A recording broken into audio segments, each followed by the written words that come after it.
அந்த மொட்டை மாடியில போய் வந்துச்சு. என் ஃப்ரெண்ட் 6 தான். மொட்டை மாடியில வந்து போய் எடுத்துன்னு வாங்கடா அப்படின்னு என் ஃப்ரெண்டு ஒருத்தன் தான் சொன்னான் எடுத்துன்னு வாடா. அவன் போறான். போயிட்டே இருக்கான்னு பார்த்தா போனவன் ஒரு 5 நிமிஷம் ஆகுது 10 நிமிஷம் ஆகுது வரவே இல்லை. என்னடா பால் இங்க இருக்கு போய் ஊந்து எடுத்துட்டு வரலாம்டா சொன்னோம் அப்படின்னா பசங்கள்லாம் போய் பேட் எடுத்து போய் பாக்குறோம். எனக்கும் நடந்திருக்கு. நீங்க இங்க விளையாடுங்களா கிரிக்கெட்டு? கிரிக்கெட் இல்ல ப்ரோ, மொட்டை மாடி. அதான் சொல்றேன். அது அரண்மனை. இது எட்டை 3 குத்துக்கு தான் சத்தியமா உடஞ்சிது. மிரண்டு போயிட்டோம் உண்மையாலே. அப்பதான் புரிஞ்சுது உண்மையாலே எவ்வளவு வீக்கா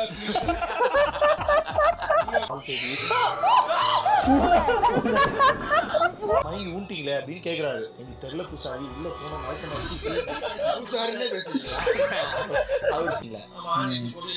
அதனால அதுல 5 ஆணி வாங்கிட்டு வந்தாரு. 5 ஆணி வாங்கிட்டு வந்து ஒரு போர்டு எடுத்து